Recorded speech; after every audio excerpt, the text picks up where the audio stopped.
Welcome, everyone, to the All About Nothing podcast, kind of daily show. I am Barrett Gruber, host of the All About Nothing podcast with Zach King. You can find me across all social media at Barrett Gruber. With me is the host of the podcast Black, White, and Blue in the South with Dr. Jamil Brooks. It is Bill Kimler. You can find him across all of social media at Political Bill SC. If you want to participate in the show, you can call and leave us a message. You can chat with us on YouTube, Twitch, or Facebook. You can find links at the top of our webpage, theallaboutnothing.com. Please follow and subscribe wherever you are hearing us. Let's get started. Bill, how's your week been? Good. You are extra lit today. It looks like you've got a very bright light pointing out from underneath you. You look very Orson Welles-ish. I do. Well, Raymond Burr, maybe. Orson Welles, we're in that 1984 sort of a situation. So true. That's well. I've come on with you today to say my farewells. Oh, yeah. I do not expect to survive the upcoming ice apocalypse that's about to hit upstate South Carolina. Yeah. In fact, I saw a forecast 2 days ago: 17 inches of snow for Greenwood, South Carolina. What the hell is that? Now, it's gone down to 6 inches of snow, but I'm telling you, 1/4 of an inch, and this place shuts down. Hey, I'm excited for you that you're going to actually see snow, because here in the Columbia, Lexington area, we are projected to get somewhere between 1/4 and 1/2 inch of ice. That's what we're expecting as well. We're expecting a couple of inches of ice, and we're expecting to be without electricity for 3 to 4 years. We're going to be back in the Stone Age. So say your farewells now, but I'm sure as hell probably not going to be streaming Monday night through about 2029. Yeah, that's fair. Back when internet is restored. That's fair. I do have a generator that I will run up, and I've learned my lesson. Essentially, I know the fridge is probably okay for several days. There's probably not a lot of need to plug that in, but I will make sure that I have an internet and at least power to this computer. So I will run an extension cord from the generator outside of the garage up through the window into my office, where I will be able to is that the only thing you'll power with that generator? Not like potentially okay, like a space heater or something. Right. Well, I didn't know if your generator would be able to handle that capacity. It's a lot, right? We are unprepared. We did not learn from the hurricane that hit us back in 2024 when we were without power for a day and a half because the weather was quite nice. Right, we were without electricity, but I had a electric not a gas generator, but a huge electrical battery pack I could plug several lights into and charge my phone, the laptop, and so on. And then I also have a solar panel recharger so that during the day it'll juice back up slowly, sun willing. But that got me through the hurricane, and I didn't really have a need for anything else. Yeah, this ice storm is going to be different. I mean, there's a chance we'll be without power, without running water, without heat. We just may be doomed. And I don't have a generator. I don't have a kerosene heater, as a matter of fact. I do have propane. I do have a propane heater that in the event that we have to keep warm, if for some reason we did lose power. And historically, my neighborhood doesn't really lose power. We are directly adjacent to the power station. We don't have any of those giant power lines running, the cancer causing ones running through our neighborhood. But so you're the first to get back online? You know what? We're actually the first to be taken down so they can bring other neighborhoods back up to prevent from some sort of a surge. So they will take our power down and bring up another neighborhood, and then bring us back up, and then take us down again to bring up another one, because I guess it goes through our neighborhood to get to other ones. Yeah. I don't understand. The only time we've ever lost power here for an extended period of time was almost 20 years ago, and it was August. And we did not have power for 3 days because a squirrel had gone into one of the main system transformers at the power station, the one specifically for our neighborhood, fried the squirrel. It took them 2.5 days to get a new unit in here from some other state. I don't know. But every day I would drive up to the power station and be like, is it going to be today? No? All right. I'm going to go back home and open the windows back up. So, yeah. Well, during Hurricane Helene, we were down for almost 2 days, And we were some of the first to come back up. I mean, many Yeah. areas in this region were out for a week or 2 weeks, but I think we got priority because we're on the same grid as the local Walmart. Yeah. So yay us, we got repairs first. Yeah. Well, and we're on the same grid as like the Walmart and the Food Line and the CVS and the Walgreen that are close by too. So, you know, the likelihood is that we would probably not be without power for too long. Right. We do look out of that. Hey, great episode this week with Curve and Searles. It's a tough name to pronounce, but it's Searles. Searles, yeah. I wanted like squirrels without the Q. Right. Yeah, he's not going to jump into a power station, I don't think. But no, really good episode. Also loved the recognition for Colonel Hightower. That was fantastic. I did send him a note and told him to go check that out because I think he would appreciate it. And you might all have nudged him in the direction of running again, maybe. You know, I had to cut out a part of that recording when I talked about him because I dropped a statement that he raised $100,000 for his campaign.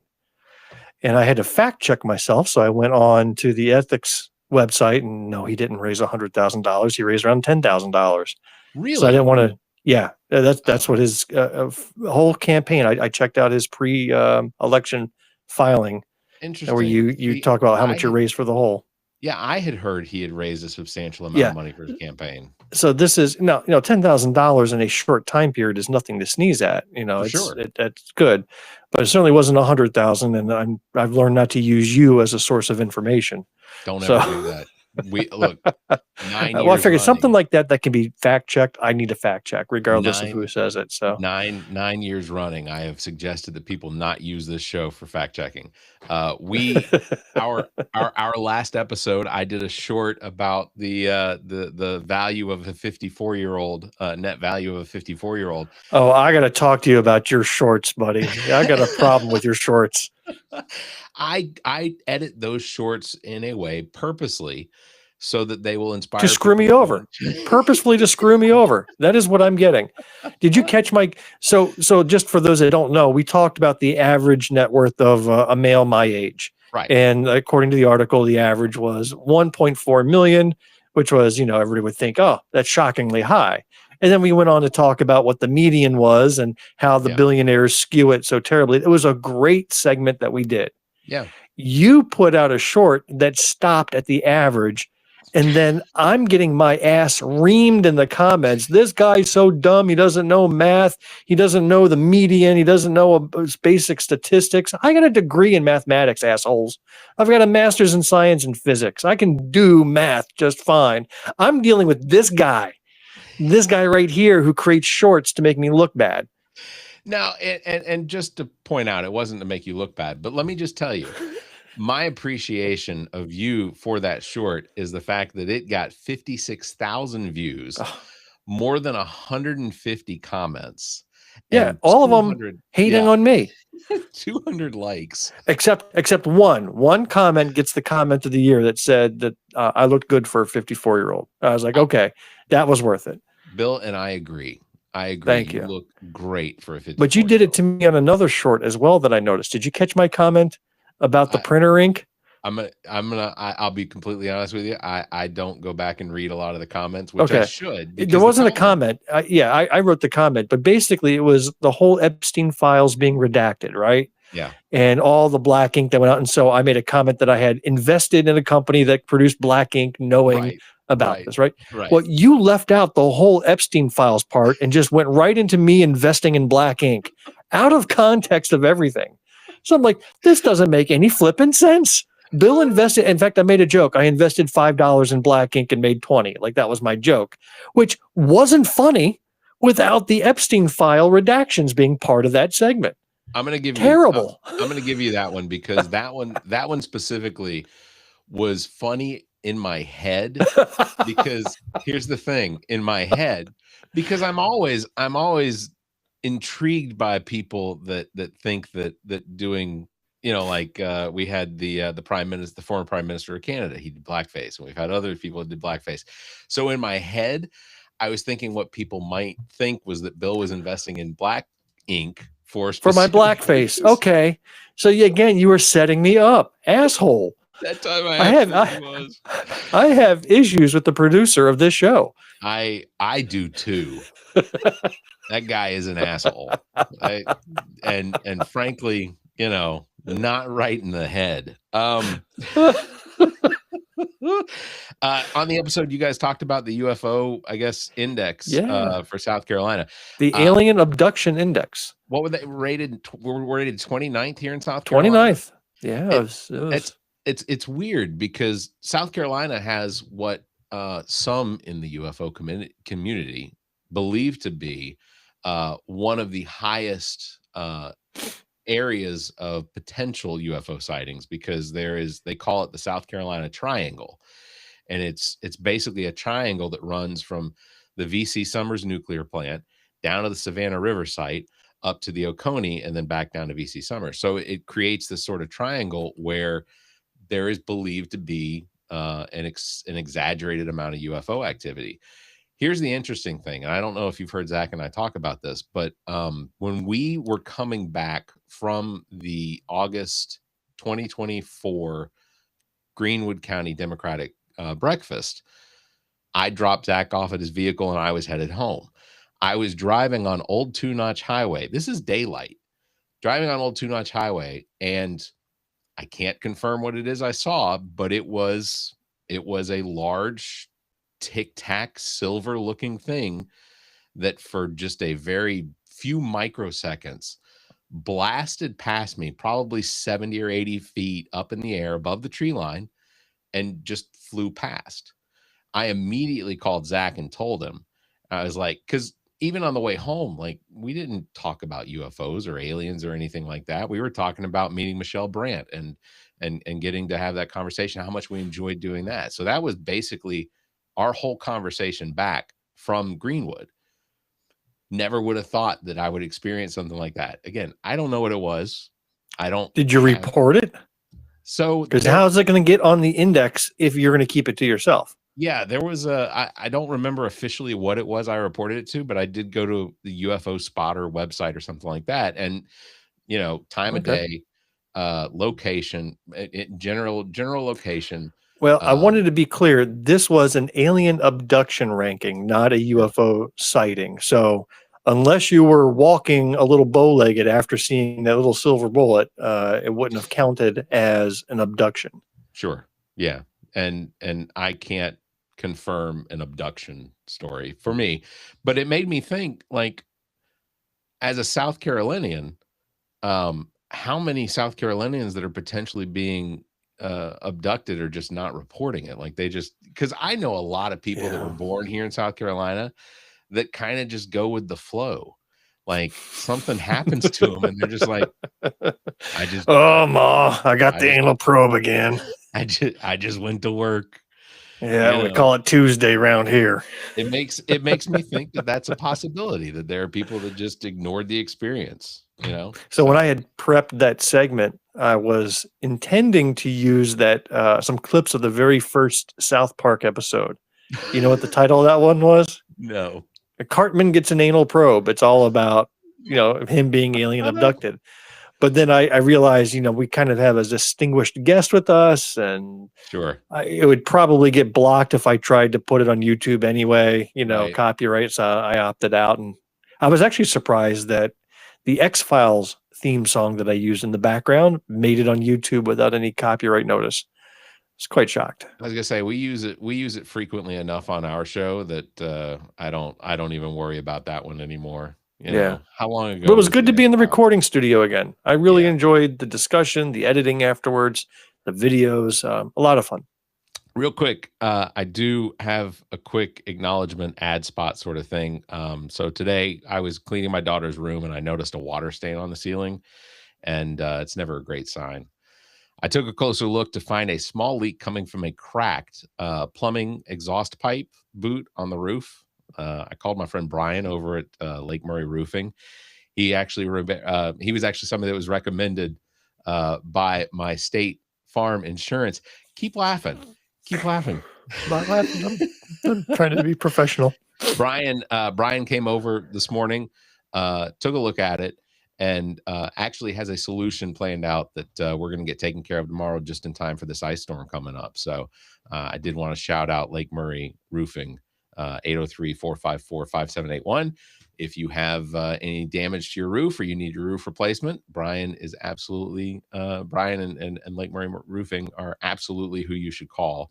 It's my recommendation, because Brian is a fantastic guy, and I think that everyone would be very, very happy with the service that they provide. So anyway, that was it. You need to give me a warning ahead of time before dropping these commercial bombs. I did. I said, hey, I need to drop a spot. Because I gotta get in the right mood for it, man. I want to be supportive. I want to help you make your first million here. Oh, I would love that, but this is mostly just out of appreciation for what Brian did. There's no been the money's not even money's exchanged for the service, not exchanged for the ad. So I just wanted to show appreciation. Trump dropped his tariff threat against Europe allies. You know, I called it yesterday too. Did you? I had posted yesterday when he announced these tariffs and the stock market. He announced the tariffs Monday, right? Tuesday the stock market tanked. Huge tank. And then I wrote literally, I am not worried about the stock market because it's following the same process. He announces tariffs he has no intentions of ever doing. Stock market tanks. His buddies all go then buy the stocks. Yep. And then right afterwards, he rescinds the tariffs. Stock market goes right back, and his buddies make millions. It's the same rinse, wash, repeat cycle over and over and over. So the fact that he came out today, zero surprise. I called it yesterday. I've got the timestamp on it. Knew it was going to happen. It's atrocious that our president is working to benefit the billionaires and the millionaires of this country by manipulating the stock market. And he says that he worked out some agreement, right? A framework of something, right? Sure. And of course, I read the comments under the articles, and his supporters are saying, the man knows how to make a deal. Look at him. He's playing 4D chess again. Freaking idiots. It's the same framework of the healthcare plan that we've been getting for over 8 years. It's the same framework of nothingness. They fall for everything. The most gullible people in the universe. Danish Foreign Minister Lars Rasmussen said in a statement, the day ended on a better note than it began. These world leaders are having such a, like, in the background, I have to imagine that they're laughing about just how in the background, in the foreground, they're laughing.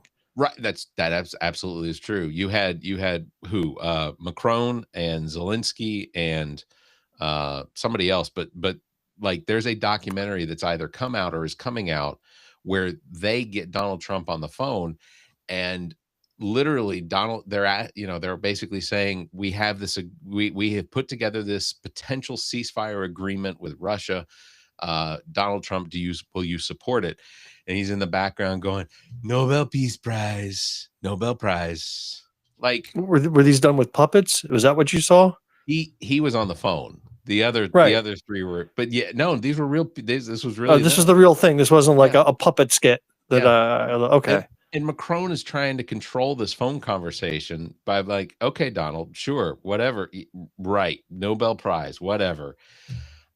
I'm just dumbfounded. And did you see how Trump got up on the microphone to give his speech? He was talking about Greenland, but he kept saying Iceland. Yeah. Like he kept saying the wrong country over and over. Why are we here? What did we do wrong? So there's a theory, and Chicago screwed it up. The Bears losing to the Rams this past weekend screws up the whole thing, because there is this belief that and there are lots of TikTok videos about it and Instagram and whatever. I keep seeing it coming up, probably because I liked it and reshared it. But there is this belief that when the Chicago Cubs won the World Series in 2016, that it created a parallel multiverse sort of situation. And we are in a timeline that can only be corrected when another Chicago team wins a national championship of sorts. It makes sense. It's the only explanation why the Eagles won 2 Super Bowls in that time period. It had to be a split in the universe multiverse. Right. And Tampa Bay winning a Super Bowl, same sort of thing. But now that Chicago is not in the running for a Super Bowl championship, we're stuck in this timeline again for however long. You know, the White Sox are never going to win a World Series. I mean, let's be honest. The Cubs likely aren't going to win a World Series, and Chicago. Well, the theory is as dumb as we feel every day with what's going on in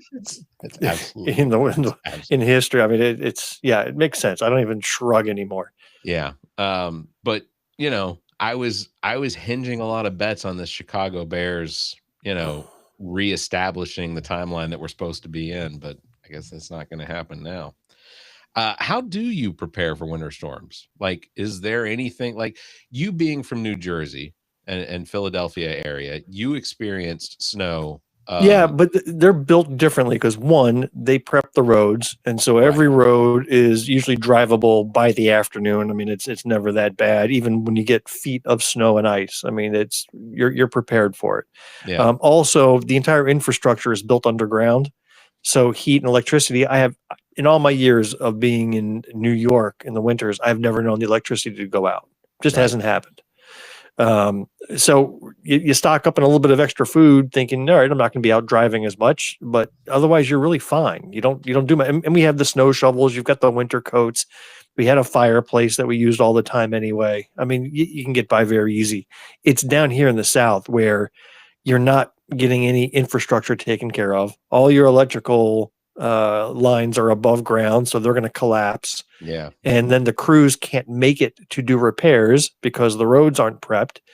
I actually hit the grocery store a little bit today. Went to the local Food and Lion. Chaos. Yeah. Chaos. Yeah.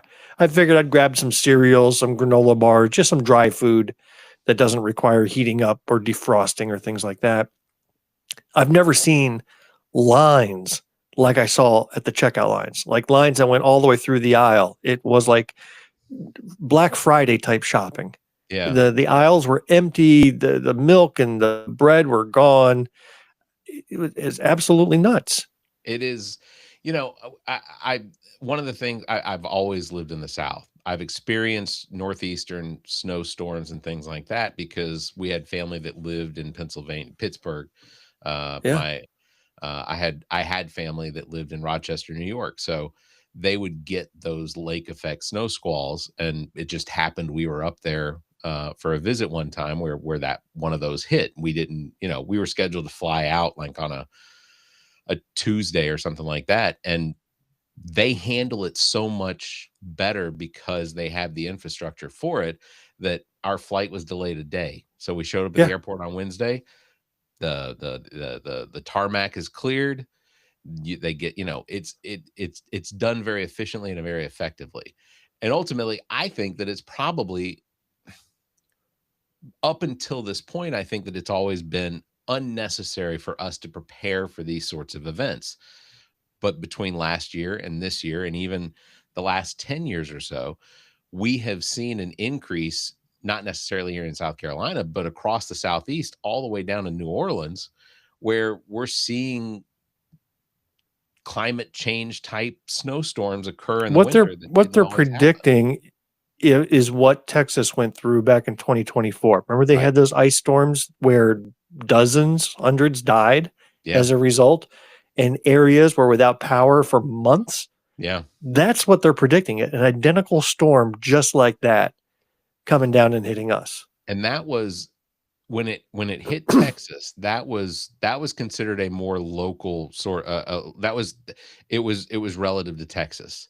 This is talking about this snowstorm, this winter storm coming up this weekend is potentially going to affect, I think they said almost 100 million people from Texas all the way to like Boston and down to, you know, here in South Carolina. It's a huge swath. And go pull up Facebook and look at any of those weather forecasts and just go through the comments. Here's what it's a game you play. Take a shot every time you see somebody talk about manipulated weather. All right. And you will be drunk within a minute because you scroll through and already there's people saying, well, I thought I saw spraying happening in the air last night. And, I'm sure that this is all being coordinated by the powers that be with chemtrails and shit like that. Right. People Yeah. posting articles about manipulation of weather for some ulterior purpose. Can't imagine what. Yeah. You want manipulation of weather. I'm just going to suggest that people start believing that climate change is real and that's what we're experiencing. It's the easier of the explanations. Yeah. Now, going back to Texas, I think one of their problems were that they do not participate in any type of energy sharing with other states. They are like completely isolated. Whereas South Carolina, I know for a fact we have, southern state partnerships. In fact, we go all the way out to the Midwest. We'll buy electricity from out there. Yeah. So even if it does hit our region, we could be, once the lines are connected, supplied out of state and be up faster. But still, it'll be wild. Jessica Childs suggests that we just keep drinking liquor to keep ourselves warm anyway. Yeah. Snowstorm. That might happen. Although me and my one kidney may not make it through that. Jeez. It always comes down to a medical excuse for you, Bill. I don't understand. Listen, I've already resigned myself that come Sunday afternoon, I'm shitting in a bucket because nothing's flowing. Everything's frozen. I'm trying to scrape a hole out in the backyard and can't do it because the ground is frozen. You guys being in Greenwood, I'm seeing, so some of the forecasts I'm seeing for the upstate of South Carolina talking about temperatures near 0 on Tuesday morning. Like, that's frigid. We're only going to be in the mid-20s here, but when we talk about temperatures approaching 0 or even lower, reminds me of a Christmas Eve a few years ago. Jess is saying that's not exactly what I said. Yeah, I know what you said, Jess. I understand. Oh, I remember that Christmas Eve because we lost heat that eve. Oh, yeah. So our furnace blew and we were trying to stay alive with electric heaters throughout the house, strategically placed. I do remember how cold it was. The worst cold front we've had in decades. I remember that. The back wall of my house, the outside exterior is where the hot and cold pipes come to the kitchen sink and to the dishwasher. That pipe froze. And it was probably about, we knew that we weren't getting water coming through the faucet. And my first thought was there's no water coming through the faucet. It froze. These are PVC pipes. I guarantee you, as soon as that thaws, we're just going to have water. And sure enough, I came downstairs at one point and just stepped into basically a puddle. And it, so Christmas Eve is when all the family comes over. We do pizza for Christmas Eve dinner, and then the kids get to open gifts from aunts and uncles and things like that. And I had to very quickly learn how on YouTube to replace piping. I replaced the piping on the exterior wall from where it comes up out of the concrete all the way to where it then splits with some sort of a fiberglass type piping that now has the ability to expand and contract if it potentially freezes. So that should not be an issue going forward. But my hope is that the temperature just doesn't drop below 5 degrees. So fascinating. Hey, I want to come back to Jessica if she's still listening. Yeah, Jess, please. She made me go online to look up a word. So she sends me a text message. She's at the State House. She is watching a hearing with my representative and former opponent, John McCravey, there. And she was just commenting on what a sour face this guy has, right? And sent a quick picture of it. And he's just got this eternal frown, and he just, always a scowl on his face. And then she used the word, I laugh at his nussy, Nussy. You know what that means? No, I do not. Time to do a little lookup. Come on, man. Let's do some Googling. I want this in your search history. You said Nussy. Nussy is internet slang most commonly referring to the nose, especially in the context of COVID-19 nasal swabs, oddly satisfying sensation, but can also be, I don't have my glasses on, apparently talking about the anus or the pussy, used in sexual context, or diminutive for names like nuss in cultures where nuss means nut, symbolizing growth. Jess says she's here and then screamed nussy. So, I had to look that word up. I am not as hip as that young chick is. So see, I had to and, go. and now she's saying no, that's not right. But that's Oh, what the AI said. oh, Um, I, Jess, I don't have an explanation. I'm gonna have to send you a link so you can come on next Monday when Bill's not here. Although you're in Anderson, so what difference does that make? You're yeah, definitely she's not as gonna doomed have as I power. am. For sure. Yeah. So, just to go back to the UFO thing real quick, I think Oh, you're absolutely right. People should absolutely park themselves and just watch and if they have to raise their hands above their heads and praise the aliens and whatever. Okay, I see. So this is her. She says the neck formation looking like a vagina on his neck. So the neck formation. Oh, that yes. I get that. Trump has one of those too. In fact, I have seen on Kimmel's when Kimmel does the Thursday night the bleeping whatever the news of the week or whatever. Almost every time they show Trump, they have the matrix over his neck so you can't see his nussy. Okay, boy, AI didn't get that right. Yeah, no, AI missed the nick on that one. But yeah, people just need to park themselves and do whatever they can to get our numbers up higher. So if anybody wants to advertise on this show, just give Barrett a call and Yeah, we please can do. squeeze in a little bump on your name when we're talking about nussies and alien abductions. We can stick your ad in there. 803-672-0533. That's right. Get your nussy crack fixed. Well, on that bombshell, Bill, I hope that you all survive the weekend without any power losses. I know a lot of the crews here in the Midlands have been out trimming trees back over power lines. Yeah, Even we've had that as well. Lines. Yeah. And tomorrow, I think the only thing working in our favor is that we don't have trees left. After Hurricane Helene came through, I think all the trees that were going to fall are already gone because they've spent the entire year and a half still chopping down, fallen trees. I will just warn everybody that is going to be out traveling tomorrow and Friday and Saturday that South Carolina DOT will be out all over the interstates, basically anywhere from 95 north and west, because they will begin treating the roads, which means salt and sand that is going to be flying up all over. Do they actually use that down here? I've never seen it they do. applied to any roads. They put it on the roads before an event. Well, I know when you're supposed to put it on. I mean, that's what you do in the north. I've just never seen that done down here. Never. Yeah, last weekend I was driving to Costco through a cloud of salt and sand. So yeah.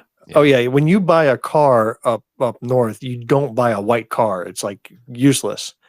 Because you're going to end up with a gray car from October through May. That's why you have to get the undercoating too, is to protect the bottom of the car from the. Yeah, that was a Fargo reference. It's actually true. It's not even funny. It's actually true. We also have you know what? We have Heather. We have Heather visiting us from the Awakening podcast. They had an episode come out today. I haven't gotten a chance to listen to it yesterday, but the Awakening podcast episode is out there for everybody to listen to. You can go to bigmediallc.com if you want to check out any of the episodes on the Big Media Podcast Network. So, Bill, again, survive the weekend. Hopefully you have power. We can talk about our experiences. It was a good run. I enjoyed it with you. I've had a good life, but I probably will be dead by this time next week. Well, 54 was a good age. Look, it was. If you had been born in the 1600s, 54 is the new ancient 94, right? But I didn't make it to a net worth of 1.5 million, so I fell short. That's fair. Of the. I'll fix the editing on. Well, I can't wait to see how you clip this show up and make me look bad. Looking forward to that. I'm gonna have to work pretty hard at it. I don't think you gave me a lot to work with this week. Oh, you'll find it, I'm sure. Nussy is probably where I'm going. Big thanks to everybody for just watching. Me saying that on repeat. That's what it'll be. I'm gonna do it to one of those beat tracks where it's like Max Headroom. No, nussy. Could you do that 6 more times? No. Don't forget, you can follow Bill at Political Bill SC. You can follow me at Barrett Gruber across all social media. Thanks for liking and hitting that bell. And if you can, give us a 5-star review and leave a comment. Until next time, you all stay safe, be kind, and keep your hands to yourself.